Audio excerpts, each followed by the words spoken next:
Hey everyone, so this is just a quick video about different types of seeds and how that can attract different types of birds.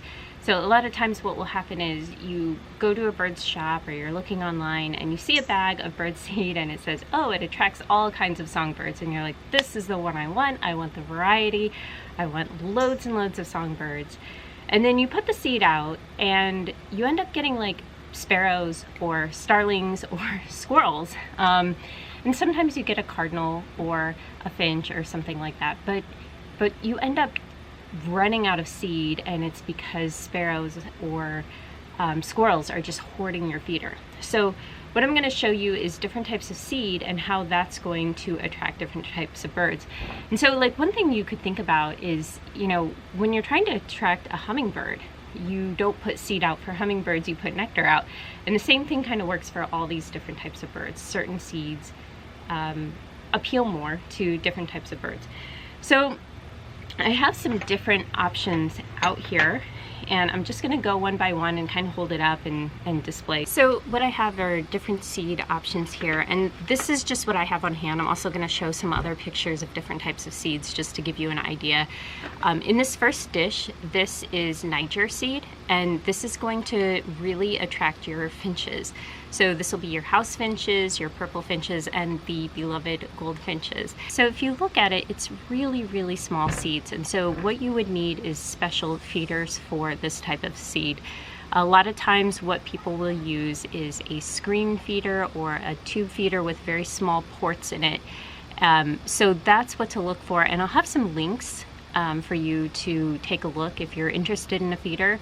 So check out the description below. So this one is a seed blend, and a lot of times what I do is I make my own seed blend. So I buy individual types of seed bags and then I mash it all together, blend it all together in a blend.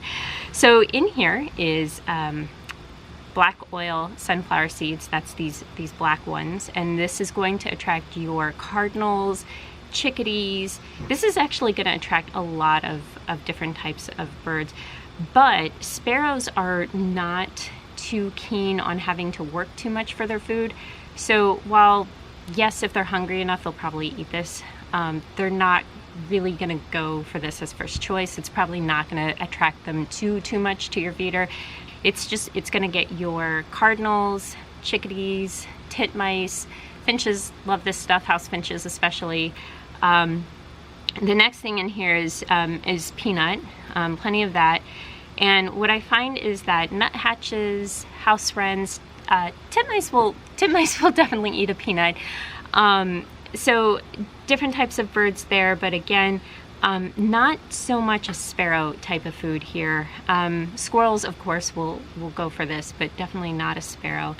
And then these little white bits are safflower, and I'm just gonna try and bring them to the surface here, but they're these little white pieces, and that is, at least in my observation, this is a chickadee's favorite. I've actually today saw a chickadee on the finch feeder eating Niger. I've never seen that before, but for the most part, if I want to attract chickadees to my yard, safflower is going to be the one. So I'll blend black oil sunflower, I'll blend the safflower, peanut, sometimes sunflower hearts, and then also mealworm in there. And mealworm will attract house wrens, and then bluebirds will eat it, but I haven't really seen them eat it in a mix like this. A lot of times they'll just eat mealworms straight up on their own. So if you are trying to feed bluebirds, I would get a separate feeder for them with just the mealworms. And between live and freeze-dried mealworms, they're gonna like the live better. But if you are doing freeze-dried, what you can do is soak them a little bit first, pat them dry, and then put them out.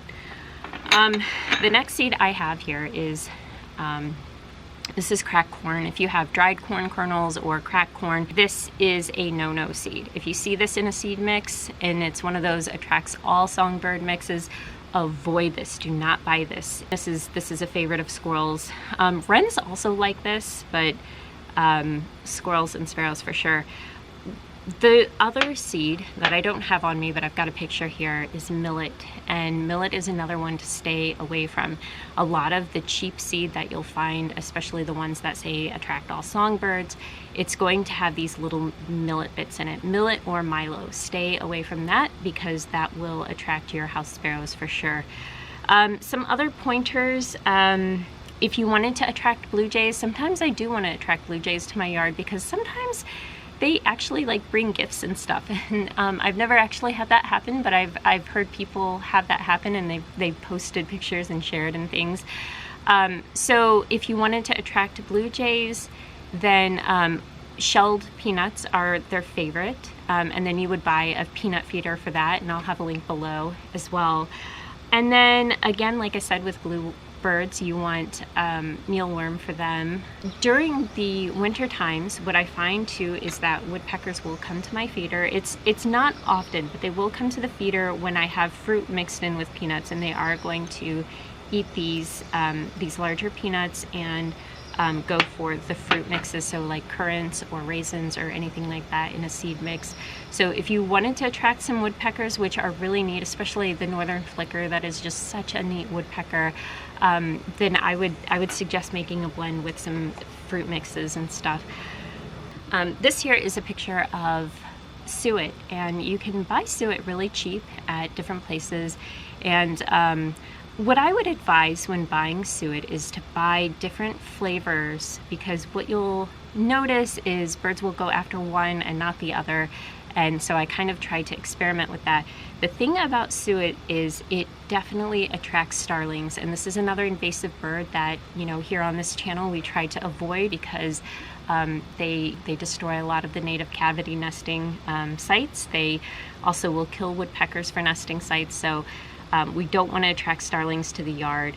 So if you do want to feed suet, which will attract chickadees, it will attract downy woodpeckers, it'll attract titmice. I don't see sparrows flocking too much to suet, but sometimes they do.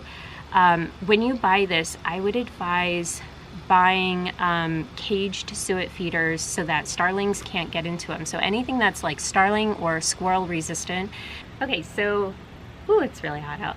Okay, so hopefully this video will help you kind of understand what to look for when you're shopping for birdseed. And again, you know, avoiding certain types of seed and going towards other types and making your own blend. That's what I really recommend doing, because again, you have control over the birds that are coming to your yard.